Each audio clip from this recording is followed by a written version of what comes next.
Good afternoon, people of Our Lady of Perpetual Help. This is your pastor coming to you once again. Normally we come from my office, but today I'm having a little bit of work done in the office, and so I'm coming to you from the conference room. So today we're going to talk about some good things, actually. One of the good things is I'm looking out at blue skies. I know we're expecting one more piece of rain at the end of this week, tomorrow, which is Friday, and I know that we should have some rain, but we remember at the beginning of the week and how windy and blustery it was, and how things were getting blown from left to right in many people's yards. Hopefully we're past all that, and we have blue skies ahead of us for many days, and that if it does come and rain again, it won't be like it was at the beginning of this week. And also, too, we're moving into Lent. And so as we're examining towards Lent, I think I talked about this the last time that I came to you on the flock notes. But we can prepare ourselves ahead of time for Lent, in that maybe going through and doing reflection upon during this time of Lent, what are we going to focus on? What are we looking? How do we want God to pull us closer in this time? And to move closer to Him. On this today, the feast of St. Thomas Aquinas, a very great saint of the Church, we know that through the use of logic, reason, it was one way that he was able to help explain God in our lives and God being with us.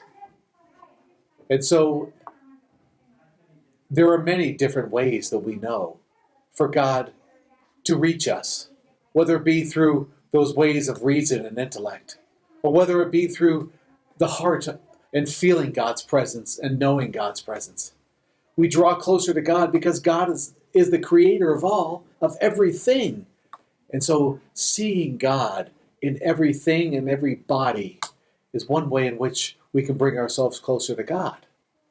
And so we can thank St. Thomas Aquinas for articulating that for us and bringing that to our forefront, to where we can understand and know the fullness or part of the fullness of God, because God is the fullness of everything, and our finite minds can grasp as much as we can, and our finite hearts can grasp as much as it can, but it cannot grasp the infinite that is God, the great infinite other, as He's often called.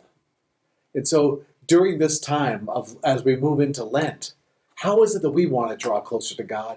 And how is it that God relates to us? Is it through our dealings with one another? Is it through our personal prayer time? Is it through the Eucharist? I hope all those are true. But where do we know that we experience God the best for each one of us in our lives? And I think that's what we need to meditate upon and think about and pray about during this time as we move into Lent. Because there will be much time for prayer and meditation during Lent as we draw forth and we enter into Christ's passion with Him. And in that passion, as we prepare for that, we know that we prepare also for the great resurrection.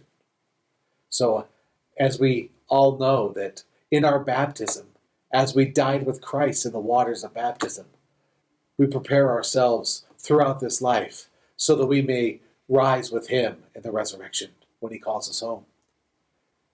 And so as we move forward and moving towards Lent later this month, I know we just got done with Christmas. Lent is right around the corner. Everything's moving quickly. Let us prepare ourselves. Let us prepare our hearts. Let us prepare our minds so that we can be closer to God in this time. I hope that you all have a great week, and I'll be talking to you again next week.